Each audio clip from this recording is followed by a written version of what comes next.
आज हम आप सभी को अधिक मास पुरुषोत्तम माह के परमा एकादशी का संपूर्ण विधि विधान बताने जा रहे हैं। इस बार आपको एकादशी का व्रत कब करना है एवं इस व्रत का पारणा यानी व्रत खोलने का समय कब से कब तक रहेगा, पूजा की विधि क्या रहेगी और अधिक मास का यदि आप व्रत करते हैं तो आपको एकादशी का व्रत किस प्रकार करना चाहिए और एकादशी के दिन क्या करना चाहिए क्या नहीं करना चाहिए, ये संपूर्ण जानकारी इस वीडियो के माध्यम से हम आपको प्रदान करेंगे। बोलिए श्री लक्ष्मी नारायण भगवान की जय। अधिक मास, मल मास, पुरुषोत्तम मास, ज्येष्ठ मास के कृष्ण पक्ष की परमा एकादशी, पुरुषोत्तमा एकादशी, कमला एकादशी तिथि का प्रारंभ इस बार 10 एवं 11 जून 2026 बुधवार गुरुवार की मध्य रात्रि 12:57 से हो जाएगा, जो कि 11 जून 2026 गुरुवार की रात को 10:36 पर एकादशी तिथि समाप्त हो जाएगी। अतः सूर्योदय व्यापिनी द्वादशी युक्त हरिवासर जो अधिक मास की शुद्ध एकादशी रहेगी वो केवल और केवल 11 जून 2026 गुरुवार के दिन ही रहेगी। इसी दिन सभी भक्तजनों, माताओं, बहनों को अधिक मास की एकादशी का व्रत करना चाहिए और इस व्रत का पारणा का अर्थ होता है व्रत खोलने का दिन या व्रत खोलने का समय, जो कि 12 जून 2026 शुक्रवार को सुबह 5:23 से लेकर के सुबह 7:23 तक व्रत खोल लेना चाहिए, अर्थात व्रत का पारणा कर लेना चाहिए। ये एकादशी अधिक मास की एकादशी है, बड़ी एकादशी है। ये एकादशी 3 वर्ष में एक बार आने वाली एकादशी है, इसलिए इसका विशेष महत्व हमारे धर्म ग्रंथों और पुराणों में बताया हुआ है।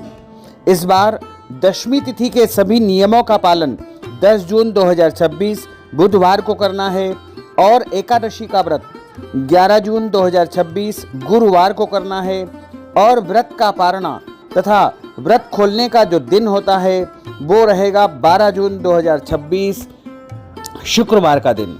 इस दिन सुबह 5:23 से लेकर के 7:23 तक आपको व्रत खोल लेना चाहिए, यानी व्रत का पारणा कर लेना चाहिए।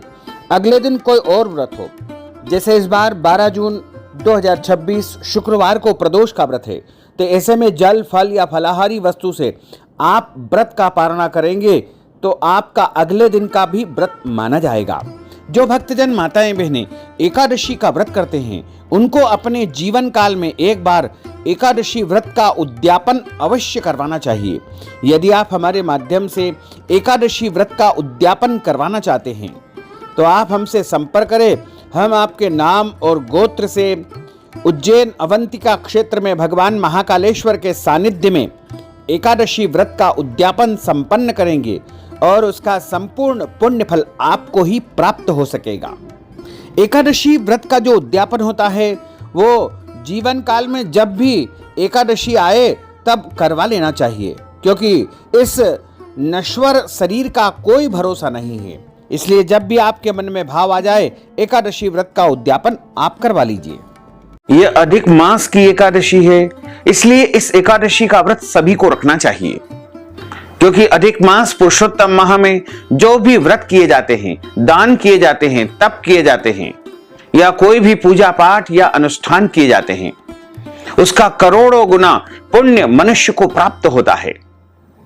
और वैसे भी हमारे धर्म ग्रंथों और पुराणों में लिखा हुआ है कि विष्णु एकादशी गीता तुलसी विप्र धेनवः असारे दुर्ग संसारे षटपदी मुक्तिदायिनी, अर्थात श्री हरि भगवान विष्णु जी का पूजन करना, एकादशी का व्रत रखना, गीता जी का पाठ करना, तुलसी माता का पूजन एवं दर्शन करना, ब्राह्मण देवताओं की सेवा करना, उनको दान करना, उनको भोजन कराना, गौ माता की रक्षा एवं सेवा करना, ये 6 कार्य इस कठिन संसार सागर को पार करने हेतु मुक्तिदायक बताए गए हैं।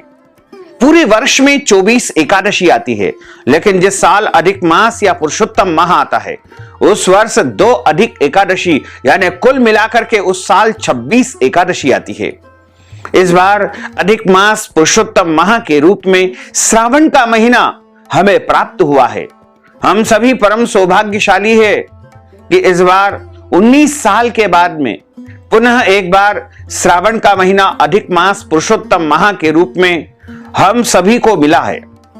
इसलिए इस अवसर को हम बिल्कुल न जाने दें और एकादशी का व्रत जरूर रखें, क्योंकि इस बार श्रावण मास में पुरुषोत्तम माह आने से हरिहर मिलन का संयोग निर्मित हो रहा है।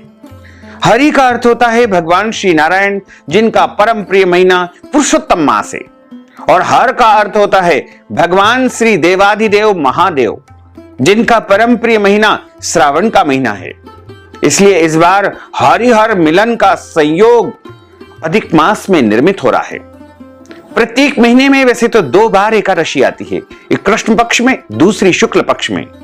दोनों ही एकादशियों का भिन्न भिन्न महत्व हमारे धर्म ग्रंथों तथा पुराणों में बताया हुआ है।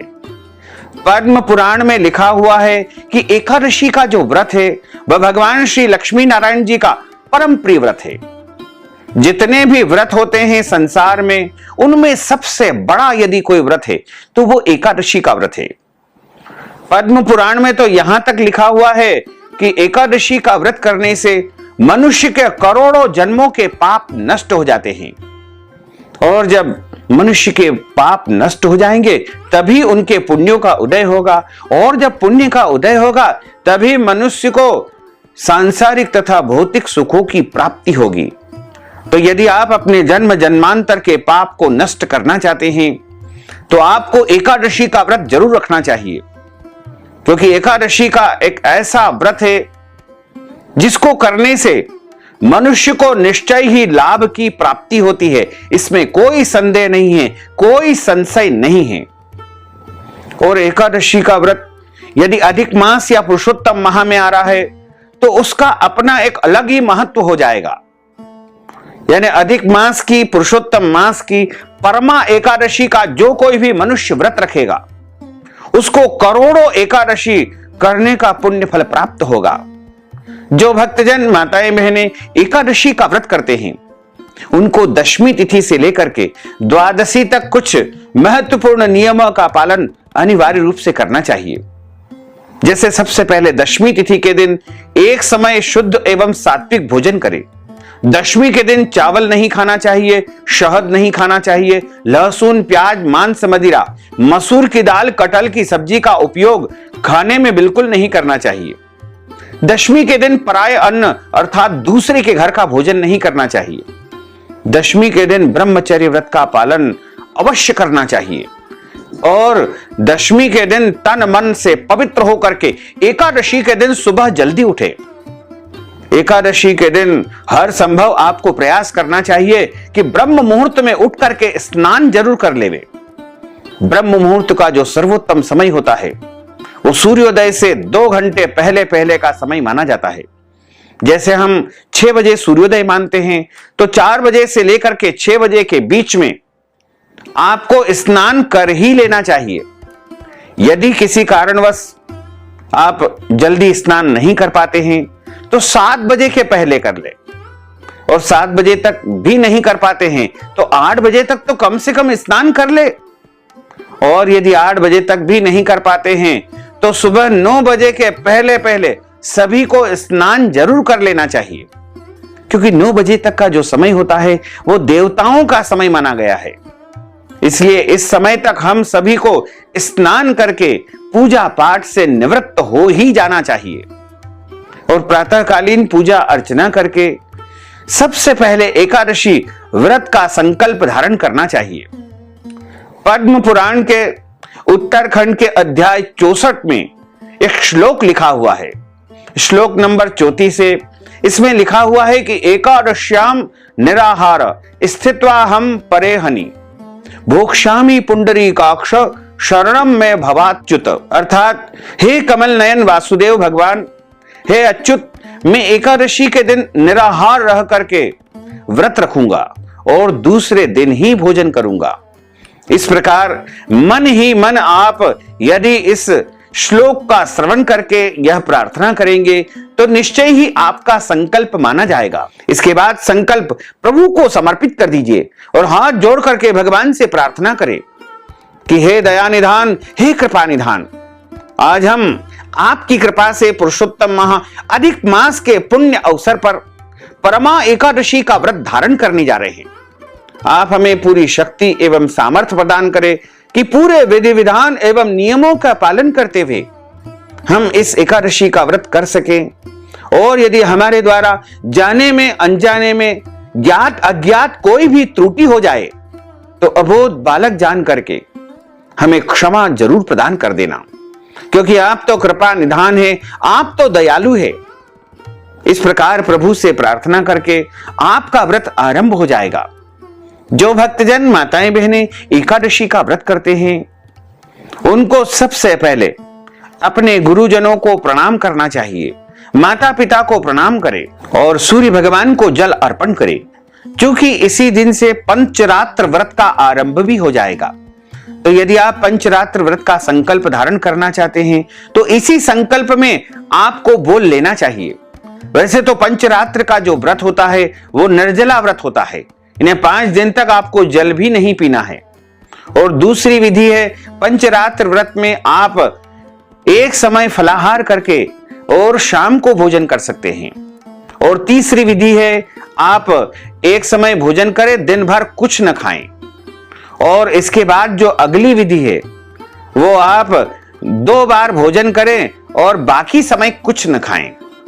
इस प्रकार जो भी संभव हो, जिस विधि से आप पंचरात्र व्रत करना चाहते हैं, पंचरात्र व्रत आपको जरूर करना चाहिए, क्योंकि पंचरात्र व्रत करने से मनुष्य को पूरे पुरुषोत्तम मास अधिक मास का पुण्य प्राप्त होगा। पंचरात्र व्रत में सभी को ब्रह्म मुहूर्त में स्नान करना है और सबसे पहले सूर्य भगवान को जल अर्पण करना है, तारों को अर्घ्य देना है और भगवान की अधिक मास की सभी कथाओं का श्रवण करना है। तुलसी माता के यहाँ एक दीपक लगाना है, अपने देव स्थान पूजा घर में दीपक लगाना है।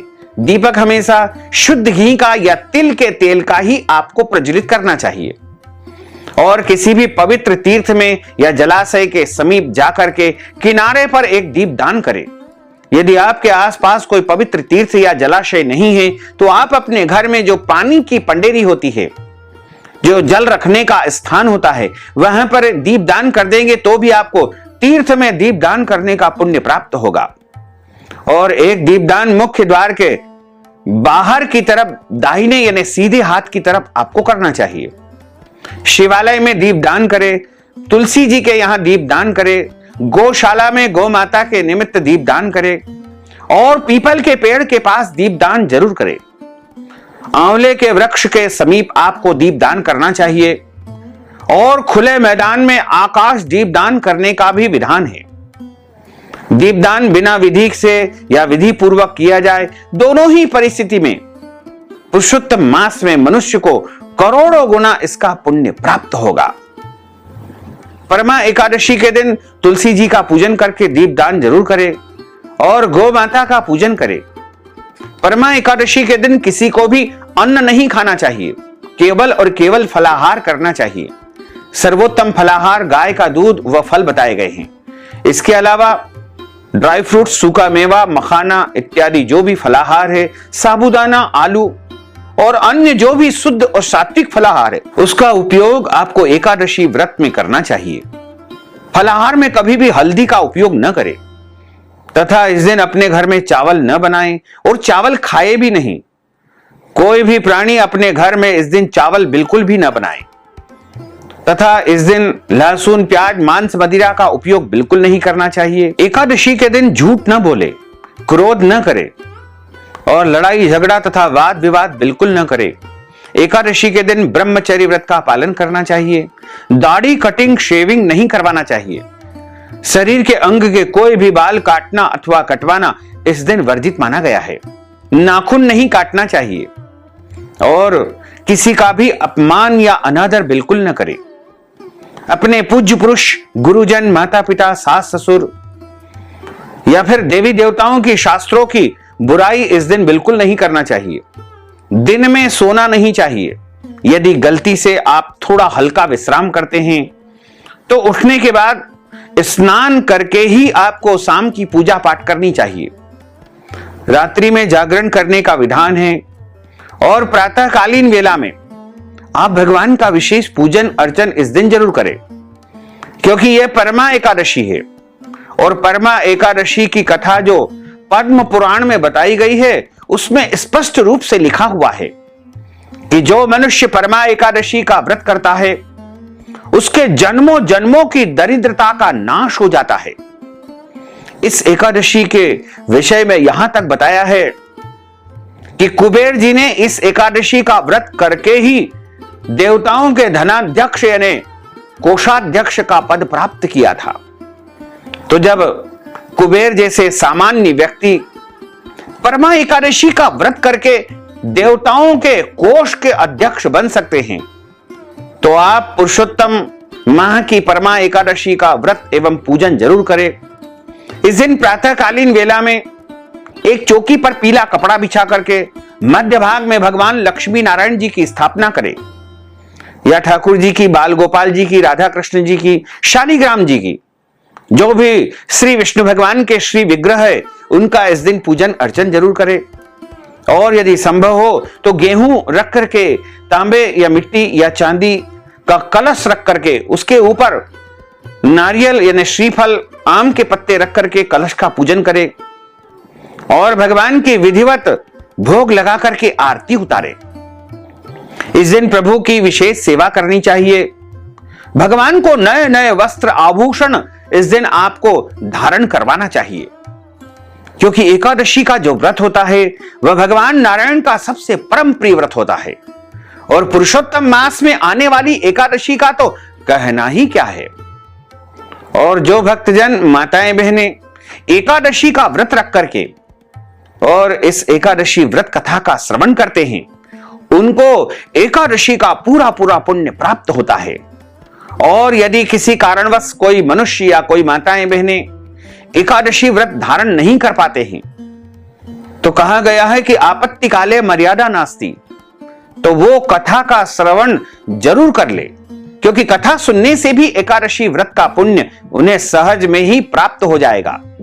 कथा हमेशा किसी ब्राह्मण के मुख से ही सुनना चाहिए। कथा सुनने के बाद ब्रह्म देवता को, ब्राह्मण देवता को दक्षिणा जरूर प्रदान करें, क्योंकि कहा गया है कि ब्रह्म वाक्य जनार्दन, ब्राह्मण के मुख से कथा सुनने से, स्वयं नारायण के मुखारविंद से कथा सुनने का पुण्य आपको प्राप्त होगा। एवं शुभ मुहूर्त में अगले दिन ही एकादशी व्रत का पारणा करना चाहिए। यदि एकादशी तिथि समाप्त हो जाए तो भी आपको व्रत का पारणा अगले दिन सूर्योदय के पश्चात ही करना चाहिए।